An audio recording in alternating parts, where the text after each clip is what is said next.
প্রিয় বন্ধুরা, তোমরা তো সবাই দুধিয়ার নাম শুনেছো এবং সবাই গিয়েছো। বাড়ির কাছে, শিলিগুড়ি থেকে একদম কাছে। তো দুধিয়াতে একটা নতুন স্পট হয়েছে, আপার দুধিয়া। তোমরা হয়তো অনেকেই গিয়েছো, যারা যাওনি তারা অবশ্যই যাবে। খুব সুন্দর জায়গা, এখানে ছোট ছোট টেন্ট আছে, ছোট ছোট কুড়ে ঘর টাইপের করা আছে। ফ্যামিলি নিয়ে যেতে পারো, ওখানে রান্না বাড়ার সব ব্যবস্থাও আছে। খুব সুন্দর স্পট, পাশে হোমস্টেও আছে থাকার মতো। এটা নতুন হয়েছে 1-2 বছরের মধ্যে, কিন্তু খুবই সুন্দর। আমি 1-2 বার গিয়েছি, তাই একটা ব্লগ বানালাম যে তোমাদের সবাইকে দেখার জন্য।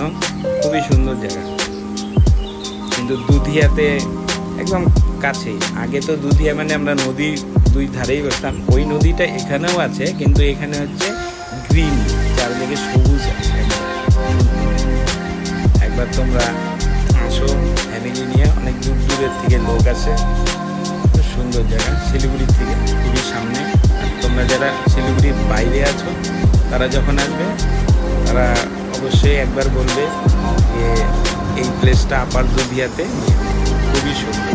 তবে কার কার তোমাদের ভালো লাগলো তো কমেন্টে জানাবা। Bye bye, thank you.